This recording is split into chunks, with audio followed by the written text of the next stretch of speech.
माता जी,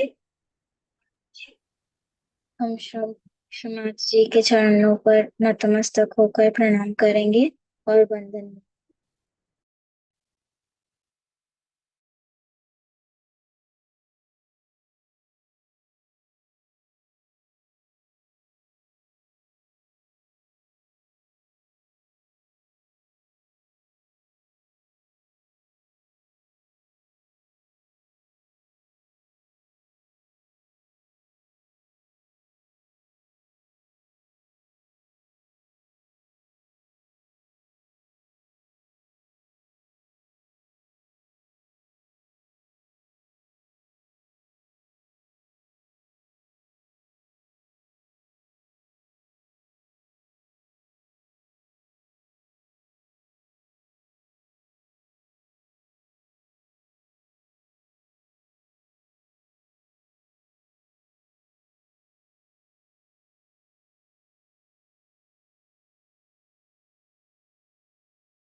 3 महामंत्र और श्री गणेश मंत्र।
दाहिना हाथ धरती माँ पर रखेंगे और बायां हाथ श्री माता जी की ओर। पूरा चित्त इड़ा नाड़ी पर प्रार्थना करेंगे। परम पूज्य श्री माता जी, कृपा कर हमारी इड़ा नाड़ी को संतुलित कीजिए। हमें शुद्ध इच्छा शक्ति प्रदान कीजिए।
हमारा दाहिना हाथ श्री माता जी की ओर करेंगे और बायां हाथ आकाश की ओर करेंगे। पूरा चित्त पिंगला नाड़ी पर रखेंगे और प्रार्थना करेंगे। परम पूज्य श्री माता जी, कृपा कर हमारी पिंगला नाड़ी को शुद्ध कर हमें शुद्ध कार्य शक्ति प्रदान कीजिए।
दोनों हाथ श्री माता जी की ओर करते हैं और चित्त को धीरे धीरे सहस्त्रार तक लेके जाते हैं। प्रार्थना करेंगे, परम पूज्य श्री माता जी, कृपा कर हमें पूर्ण संतुलन प्रदान कीजिए। हमें निर्विचार स्थिति में लाइए।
इसी ध्यान की स्थिति में अब हम श्री माता जी की अमृतवाणी सुनेंगे और उसके बाद थोड़ी देर ध्यान करेंगे।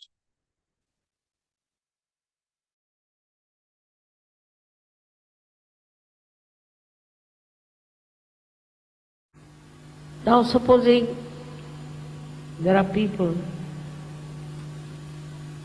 who are living in a desert and they are very good people and they are suffering because they are living in a desert. He will create oases for them. He controls the Mother Earth. He can do everything to make them happy if they are spiritual, if they worship Him. But human beings are so stupid that they go on fighting also in the name of God.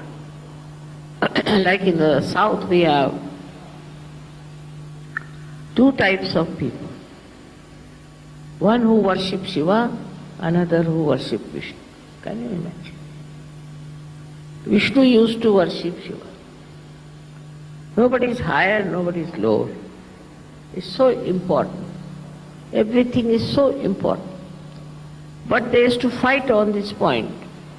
If they are worshipping Shiva or they are worshipping Vishnu, and nowhere near the reality they were. They did not what was the reality, nothing.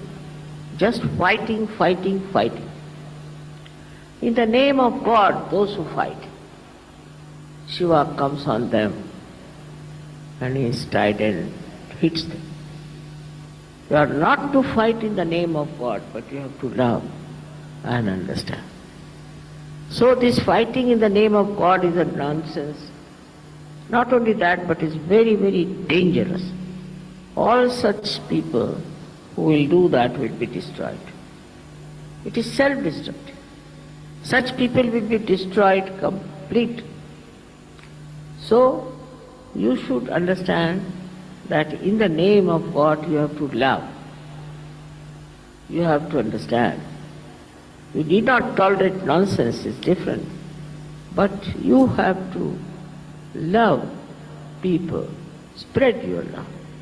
Gradually this love can go all over the world.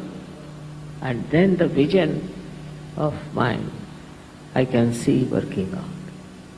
But if there's fighting, there's hatred, there's all kind of aggressiveness, these are all against Shiva, and such people will be destroyed. What will I do with them?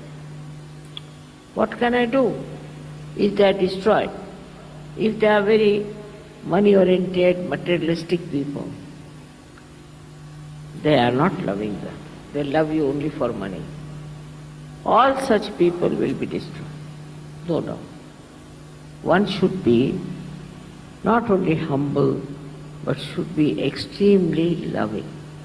To get the blessings of Shiva, you have to be extremely loving. Such people may not be very cunning, clever, may be very innocent. Must be. Because when you love somebody, you want to help that person. I have suffered myself. I have tried to help people and they have deceived me. So what?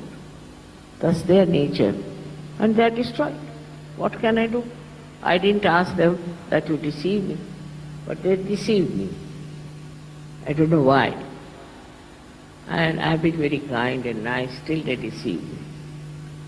So then the destruction follows. What can I do about it? I don't want anybody to be destroyed. I love this creation of mine and I don't have any way of protection them if they are destructive. Because there's another great power who can destroy them. This is absolutely, my mind is a helpless condition sometimes I feel. And I don't know how to express. But one has to understand as Yogis that with Shiva's love and his blessings, you can become extremely loving, extremely generous, very, very sweet and innocent like children. You have to be innocent. There's no need to be very clever and cunning. And you will be amazed how your innocence will be protected. If you are innocent, you don't have to worry. There's a power, there's the third eye of Shiva, who is looking after you. Wherever you are going, he is with you. That doesn't mean that you become stupid. Doesn't mean that you are not practical. All that is taken over, all the practical by the power of Shiva. His guidance His love, His kindness. You can see at every step. But first of all, watch your steps. Are you aggressive? Are you troublesome?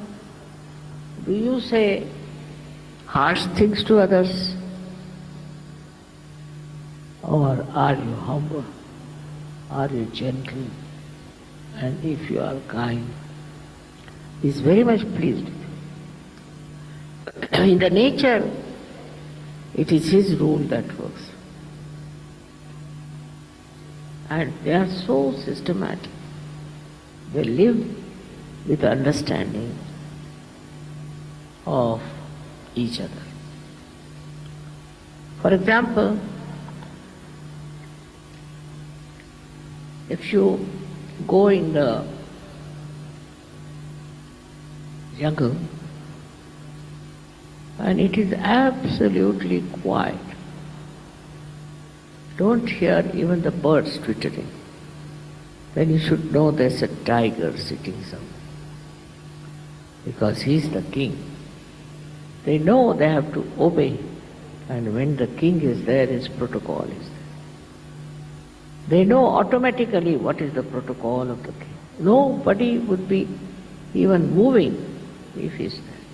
He sits in his majesty. Then in 1 week or maybe by 15 days, he'll kill one animal. He has to eat. Kills one animal, then he and his family, they eat first. He waits for some time, of course, for the blood to ooze out. Then the whole family comes and eats. Then he leaves the body there. Then by gradation, one by one, all kinds of animals come and eat it as a prasad. And the last are the crows who come and eat that animal. Such discipline, such understanding of the protocol. I am amazed how animals are managed by Shiva. We never hear that animals are having a strike or animals are having a big underworld animals. You don't hear that these animals are stealing things. But you just imagine, we are coming from that animal life, but we are worse than them. How are we going to rise if we have all such funny ideas of behaving in such a manner, of fighting? On any small little excuse they'll fight, they start fighting. Animals also fight a little bit among themselves, but not in a collective way. They don't do it in a collective way as we do it here, and we do not. It's really, at the slightest provocation, we get into groups and start fighting. They get into groups, but they don't fight. What is the thing among them? Everything is so much understood by animals. Why not for us also to understand the law of nature?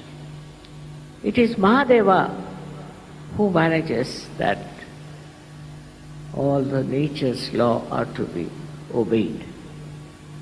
Even the Mother Earth, the sky, everything is looked after by Him. He does nice, beautiful things for us. With the changing of the seasons, He creates these beautiful flowers, He creates. All that is soothing, joy-giving and beautiful, He looks out. He gives us to see what nature has given us and tries to please us, keep us happy, entertain like an innocent child. But while we are in our arrogance, we have our reactions. to everything. You see a carpet, you say, I don't like it. Especially in the West, it is a common thing to say, I don't like it. Who are you not to like something or to dislike something? What do you think of yourself? It's very common. And shamelessly they will say, I don't like it, I like it. It's impossible. Such human beings, I don't know where will they go? What will happen to them? Instead of appreciating, instead of enjoying everything. Why to start criticizing and reacting? Reaction is much more in the West, I must say, not so much in India. But there are certain cultural difference, I think, that's why people say like that. Here, if somebody says like that, people will think that person is mad or something wrong with him, the way he talks. So it's important how you express your love, how you talk about your love. Start it with your wife to begin with, and then you can move towards your children and others. We are so stupid sometimes that we love the whole world but we can't love our wives. It's a speciality. In India that's very true. But also in the West I've seen people love their wives because of fear. Fear of divorce maybe, I don't know. Love should have no fear. It should have just free love. Without any fear, without any aggression. Enjoy that pure love. And that is what is missing in the human beings today as it is. When the day will come when human beings will be understanding the beauty of love, then from the heavens there will be flowers pouring on us. It would be such a tremendous day when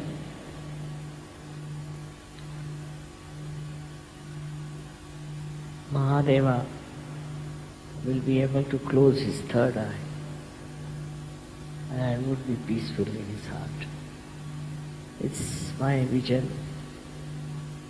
It's the future for you to see how peacefully you can talk to me, how sweetly you can love others, how much you can give to others. For example, they have to give something, they'll go in the market and buy the cheapest, the rottenest thing for giving. That's not the way. You must buy small or big, whatever, out of love. That should talk about your love, tell about your love, and not about your money, what you have spent. It's very common nowadays, even in India, that people try to show how much they are worth, what they wear, how they dress up. For what? For what? I've known such people, very many. When they die, there are not even 4 people available to carry their dead body.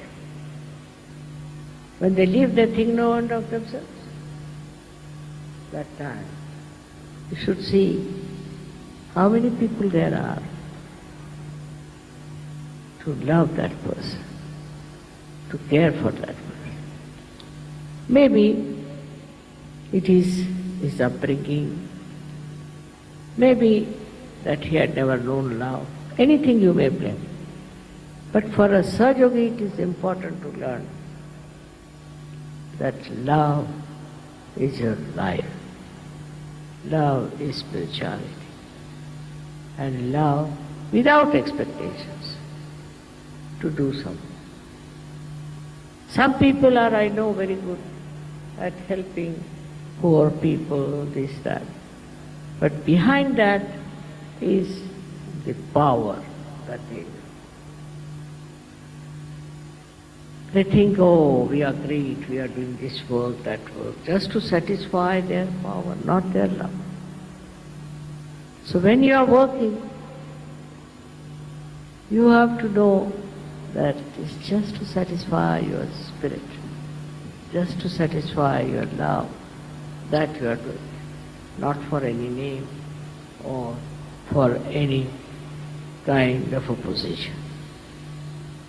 If you have that kind of detached love, virakta is the word, then nobody has to certify you. You have it and you are enjoying it. It is unfortunate I have to speak in English language. Maybe there are some who do not understand English.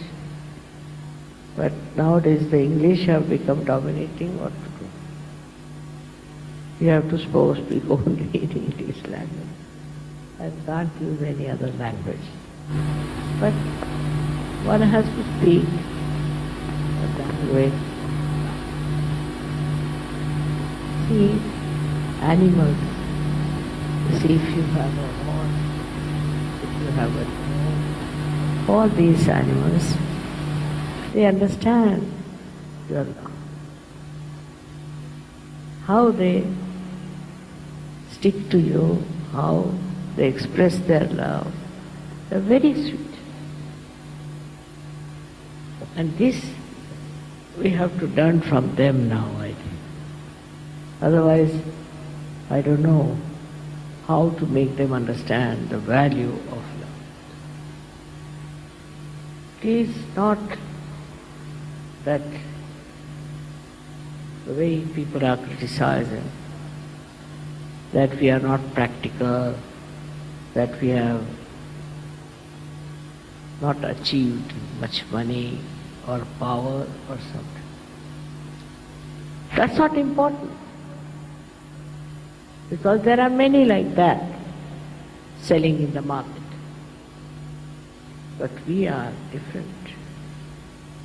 We are the jewels of humanity. And we have to be like that, shiny. Cutting out all the wrong things in us as a diamond is cut to look something very, very great. My only, if I have any desire, is that try to follow the qualities of Sri Mahadeva. How great he is, how detached he is. Detached, absolutely detached. He lives with bones and things like that. He's not bothered about where he lives, what he lives with, what he has, nothing. So detached. We should be detached like that. At the same time, we should be very loving like him. Extremely loving. How his heart is full of love for us. How he looks after us. I am warning you because I know you all love me very much. But you should also love each other. Should have a loving heart and have satisfaction in loving others. If you could develop that, your height will grow, your depth in Sahaja will. It's all right.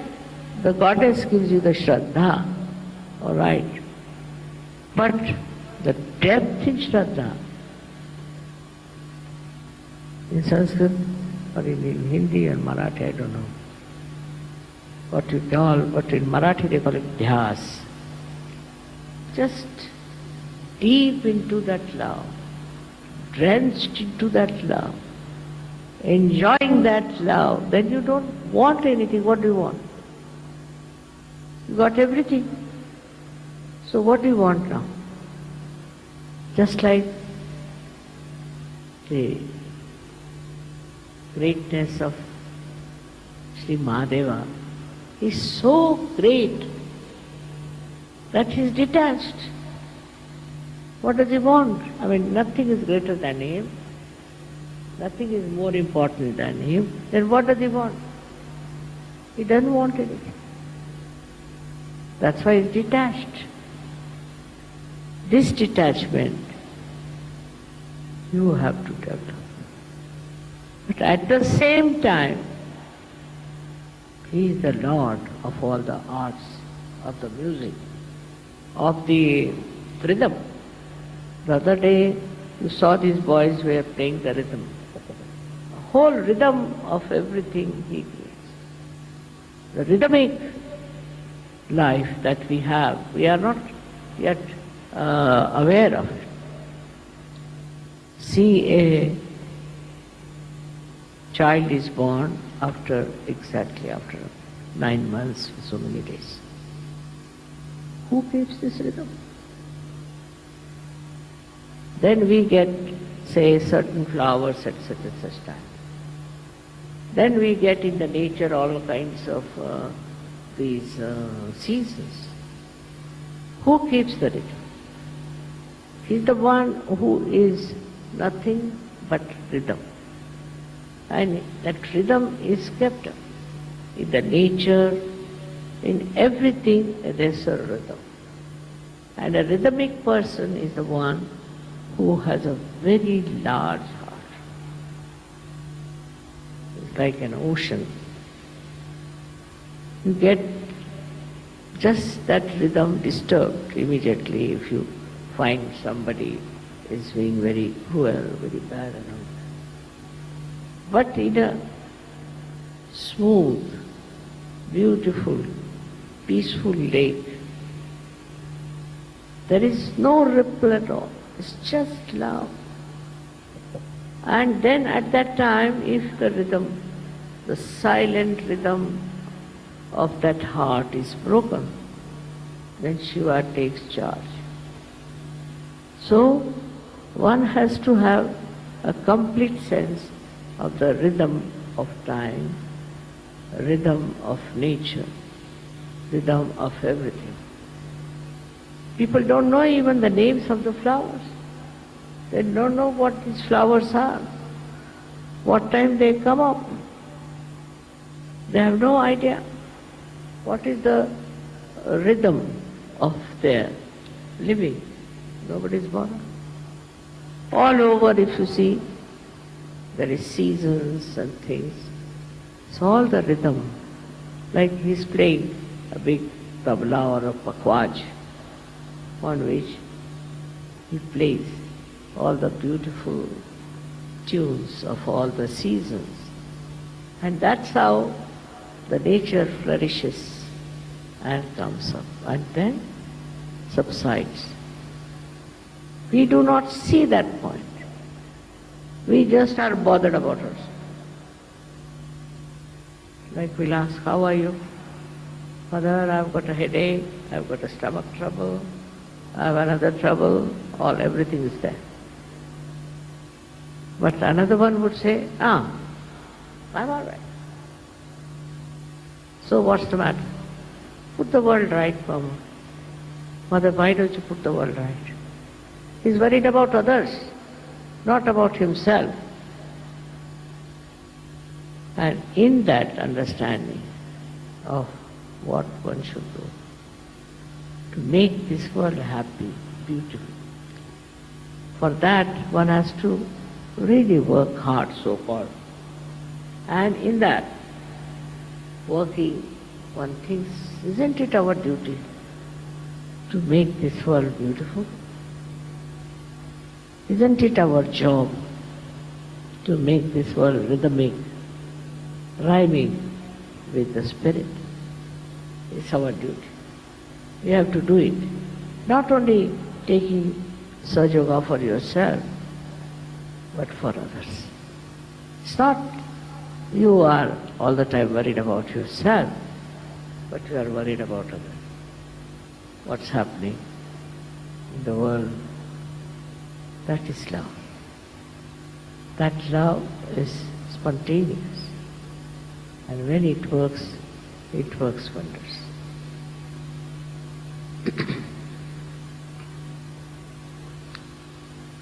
So this is a beautiful evening where we are worshipping such a great source of our ascent. And I hope you people will understand how far are you with that force, how much are you drenched in that force, in that rhythm of Shiva, who in his rhythmic way gives you vibrations.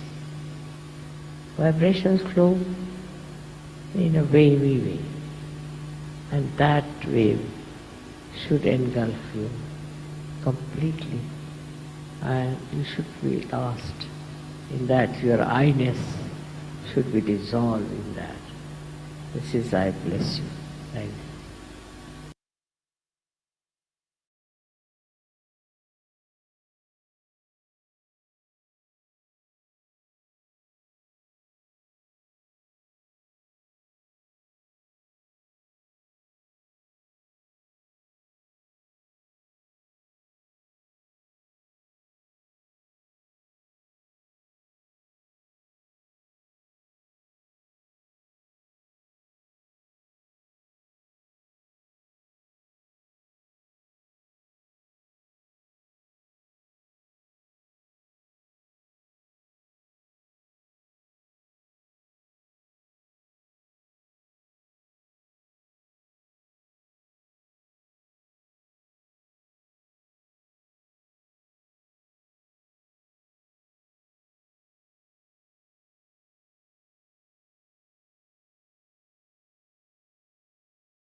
माता जी, आज के ध्यान में आपने हमें चैतन्य प्रदान किया, हमें संतुलित किया, इसलिए हम आपके ऋणी हैं, आभारी हैं।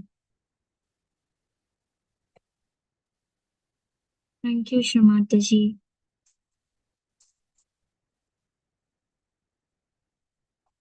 माता जी को नतमस्तक होकर प्रणाम करेंगे और बंधन लेंगे।